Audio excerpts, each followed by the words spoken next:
Well, good morning, everybody. Hope you're all doing fantastically well. I don't know why you would be doing fantastically well. Potentially a result last night, which has gone Leeds United's way. My goodness, Hull City putting on a clinic at Bramall Lane. We're going to get into that, everybody, and the opportunity that Leeds United now have this weekend. 2 losses in United's last 5 games now, and are Leeds at long last going to capitalise? The form will tell you that Leeds will do that in terms of our last 5 games. We've been really decent, and we seem to be building up momentum.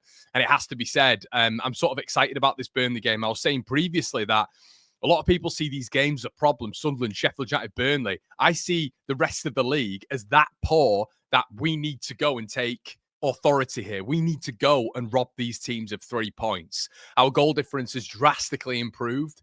What I will say as well is our away form has drastically improved, and it just sees me on a bit of a line of let's be excited for these games. Let's be excited for Burnley. This could come and bite me on the arse. But what I will say is with the result last night and the hammering Sheffield United have taken on the goal difference last night as well, which is massive, it means that Burnley win.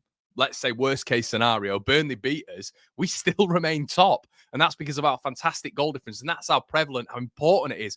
Sheffield United's goal difference isn't great. And obviously Burnley are going to leapfrog them if they beat Leeds United. But that's the worst case scenario, everybody. We remain top. And let's bear in mind as well, we did Leicester twice. We did Ipswich twice. And I'm not sounding defeatist here. And we didn't go up. If Burnley do us twice, it's not the end of the world. But we have to have just a little bit of a conversation about Sheffield United last night. I'm going to start it off with this, everybody. They haven't, because they've drawn at Hull, which means they've dropped points today, not us. Big thanks, says Frank, to the Tigers today.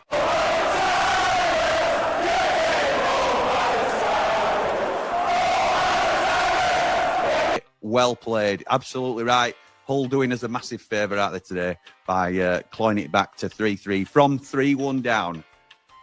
Where are you? Where are you, Leeds fans?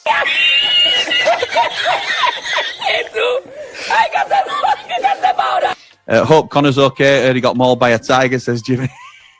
For me, Gilchrist is not the finished article. He's not an orthodox right back. He prefers to be a centre back, but he's been absolutely solid and part of. He's not an orthodox right back. He's been absolutely solid and part of this team that has gone 8 games at Bramall Lane without conceding and winning every game. Signing. He's been class for us. Class. So, yeah. I can hear it all day long. If you think I'm jealous that you've got Jayden Bogle lining up at right back, you are wrong. Stop it. Get some help. Because I'd rather have Alfie Gilchrist every day a week. It's funny. You're a funny guy.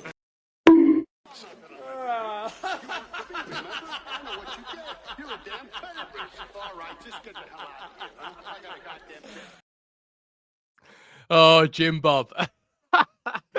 Listen, I had to make a couple of edits up of him, everybody. I hope you enjoyed those. They've absolutely trended. I have to say, over 35,000 views collectively on both of them, which is fantastic. But listen, he's got to be able to take it. He's been making clips of me. He's got to be able to take it. But yeah, listen, it was a massive result for Leeds last night. Big result for Burnley and Sunderland as well. And I'm just kind of looking at it now and thinking, if Leeds can get together and beat Burnley, on Monday night, I'm backing us, I am backing us.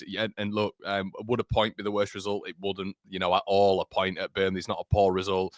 A loss now for me wouldn't be the worst result in the world as well. And, just have a quick look at Sheffield United last night. And just, normally we do this on the second channel. If you haven't looked at that, everybody, make sure you do so. But I was watching them and they looked poor. They looked really poor last night. Obviously 16 shots, but shots on target. Look at Hull there. They had 2 on target, 5 Hull had on target. Big chances missed 1.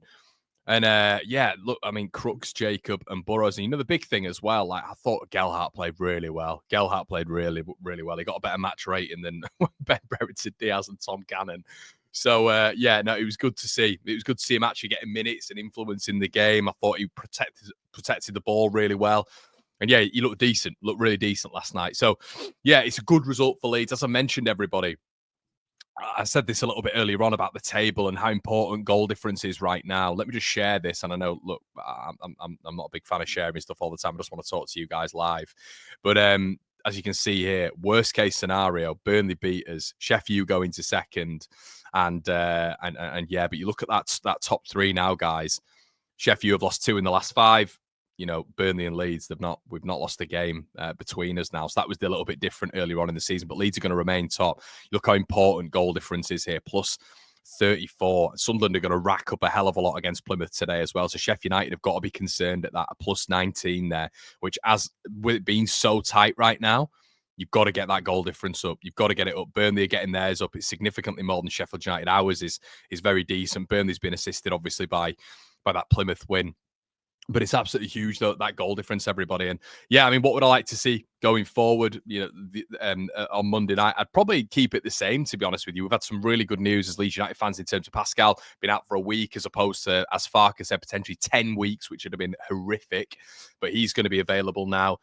And yeah, that's good news. It's really good news. There's options. What we do in the number 10. Is it going to be, would you put Ramazani in the 10? Would you put Aronson in the 10? Would it be Solomon or Ramazani? Would it be Nonto or James? Would it be Peru or would it be Joseph? There's so many questions across the squad now that I'm really excited to see what happens. I've just got a good feeling about this game on Monday night. I don't know what it is. I feel like it could be a bit of a statement for Leeds United. I could be wrong, as I keep saying, and I've been wrong before, but it just feels like a bit of a statement. They're not great at home. 4 draws at home. I think it's 4 out of 5 of the last home performances. They've got 4 draws, 1 win, 1 win as well.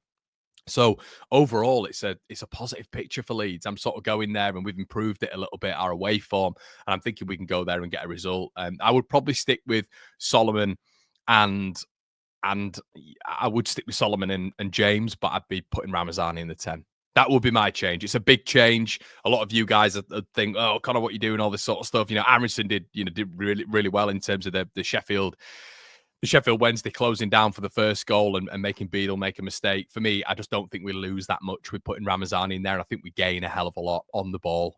Off the ball, Ramazani is probably quite underrated as well. He's got the most recoveries in the final third in the Leeds United team. And I think that's, very, very overlooked. I think going into this game, you lose more with starting Aronson over Ramazani. And Ramazani's just been getting himself into form. He's looking electric at this moment in time. And I just think we have to we were speaking about it on the match review not long ago. You have to get your best player into the starting lineup. And I think overall, Ramazani's Leeds United's best player. And Aronson looks a bit tired for me. He looks a bit leggy, and I think you can tell he's a little bit leggy. He's overthinking things at the minute for me, which he hasn't been doing throughout the season. You heart back to Sheffield Wednesday, away at Hillsborough, and performances in and around there. And even before Christmas, really, Oxford and co. He's been a little bit more efficient with his pass production. He was making decisions quicker. Right now, he's taking 4 or 5 touches before he makes a decision. He's actually hindering Leeds on the counter attack right now. I feel I'm a little bit, people around me at Ellen Road were sort of screaming for him to pass the ball, get rid of it, get it out of your feet. And he just doesn't. He takes 4, 5, 6 touches and actually slows it down. So yeah, for me, I'd be going Ramazani in there. Let me know what you guys will do in the comment section below. I'm going to go with 2-1 Leeds win for this one. Really excited for it. Are you guys excited? Are you nervous? Are you wishing we were playing an easier team? For me, we take the points off the big boys in this division, and look, it puts us even further ahead. But Leeds have got another opportunity here. We win this game, goal difference way ahead of Sheffield United, and we move 4 points ahead of them. And this could be the start, everybody. Imagine if we went through this period, we beat Burnley, we got a result against Sheffield United, we beat Watford, which they've not been doing well in the last 7, have they? And you get a result against West Bromwich Albion and Sunderland. You imagine if we did that.